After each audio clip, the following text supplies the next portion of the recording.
गोविंद शिल्प घेऊन येत आहे एकूण 80 ट्विन बंगलोचा भव्य दिव्य पंढरपुरातील एकमेव प्रकल्प। आमच्या प्रकल्पाची वैशिष्ट्ये मनाला शांती देणारं महादेवाचं मंदिर, मुख्य रस्ता सुमारे 30 फुटांचा, अंतर्गत रस्ता सुमारे 20 फुटांचा, ग्रामपंचायत योजनेचा प्रत्येक बंगलोजला स्वतंत्र नळ, सांडपाण्याची सुरक्षित विल्हेवाट, सर्व टाइल्स ग्लॉसी आणि नामांकित कंपनीच्या, सर्व स्टेअर, खिडक्या, चौकटी सुपर ब्लॅक ग्रेनाइट, दोन्ही अटॅच बाथरूम पूर्णपणे टाइल्स, पंतप्रधान हर घर नल योजना पूर्णत्वाकडे, bathroom, basin, kitchen, CP fittings हे जगवार कंपनीचे, स्टील वर्क पूर्णपणे जिंदाल कंपनीचे, 1000 लिटर पाण्याची टाकी, 150 लिटर सोलर वॉटर हीटर सोबत वॉटर प्युरिफायर, प्रत्येक बंगलोजला स्वतंत्र पार्किंग, दर्शनीय भाग पूर्णपणे डॅटो टाइल्स, टाटा प्रवेश कंपनीचे आकर्षक भक्कम दरवाजा, फुटी उंचीचे सुरक्षित कंपाऊंड। मग विचार काय करताय? गोविंद शिल्प, पत्ता गट नंबर 95, हॉटेल अंगण शेजारी, टाकळी रोड, पंढरपूर। ताज्या घडामोडी पाहण्यासाठी आमच्या YouTube चॅनलवरील PVR म्हणजेच पंढरी वार्ता या न्यूजला सबस्क्राइब करा आणि शेजारील बेल आयकॉनवर क्लिक करा।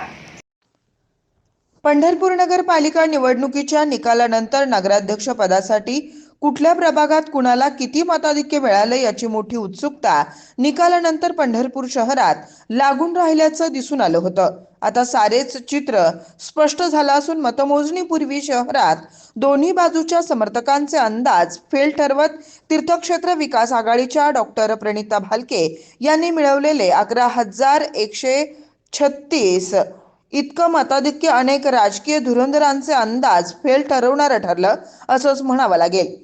तीर्थक्षेत्र विकास आघाडीच्या समर्थकांकडून डॉक्टर प्रणिता भालके या किमान 3 ते 6 हजार मताधिक्यानं विजयी होतील असा आत्मविश्वास व्यक्त होत होता, तर दुसरीकडे परिचारक समर्थकांकडून किमान 4 ते 7 हजार मतांनी भाजपच्या श्यामलताई शिरसाट या विजयी होतील असा विश्वास व्यक्त होताना दिसून आला होता। तर मतमोजणीच्या आदल्या रात्री एका टीव्ही चॅनलवर पंढरपूरच्या एक्झिट पोलमध्ये भाजपचा उमेदवार विजय होणार असा दावा अगदी सकाळपर्यंत सुरू होता। त्यामुळं तीर्थक्षेत्र विकास आघाडी समर्थकांची धाकधूक वाढली होती। मात्र प्रत्यक्ष मतमोजणी सुरू झाली आणि तीर्थक्षेत्र विकास आघाडीचे उमेदवार डॉक्टर प्रणिता भालके यांनी पहिल्या फेरीपासूनच आघाडी घेण्यास सुरुवात केली। या निवडणुकीत अनेक प्रभागात क्रॉस वोटिंग होणार असल्याची चर्चा अगदी सुरुवातीपासून होताना दिसून आली होती आणि प्रत्यक्ष मतदानावेळी नक्की काय झाले याची मोठी उत्सुकता शहरास लागून राहिली होती। आता प्रत्यक्ष प्रभागनिहाय पुढे आलेल्या आकडेवारीत क्रॉस वोटिंगचे धक्कादायक आकडे पुढे आलेत। आम्ही प्रभागनिहाय झालेल्या क्रॉस वोटिंगचे आकडे घेऊन विश्लेषण मांडणारच आहोत। मात्र शहरात प्रभाग 9 मधून तीर्थक्षेत्र विकास आघाडीच्या नगराध्यक्ष पदाच्या उमेदवार प्रणिता भालके यांना मिळालेले मताधिक्य हा शहरात चर्चेचा विषय ठरला आणि त्याला कारणही तसंच आहे।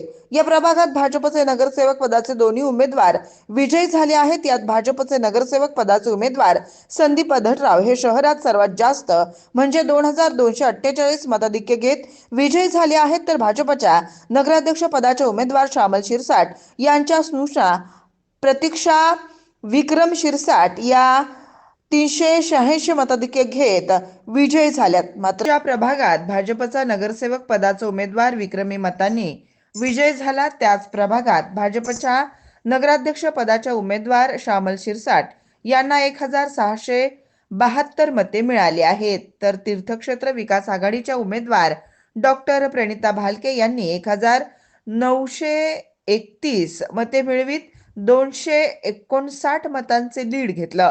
त्यामुळं शहरात प्रभाग क्रमांक 9 ची निवडणूक चर्चेचा विषय ठरली असून ज्या प्रभागात भाजपचे दोन्ही नगरसेवक विजयी होतात त्यापैकी एक नगरसेवक शहरात सर्वोच्च मताधिक्यानं विजयी होतो, त्याच प्रभागात नगराध्यक्ष पदासाठी मात्र प्रणिता भालके यांना 259 मतांचं लीड मिळालं याची मोठी चर्चा होतीये। तर याच प्रभागात प्रभाग ब मधील अपक्ष उमेदवार ज्यांनी भाजपचे उमेदवार संदीप अधटराव यांना पाठिंबा दिला होता त्या श्रीकृष्ण तथा गोटू परचंड यांना मिळालेली जवळपास 600 मते मिळाली, हाही चर्चेचा विषय ठरला आहे।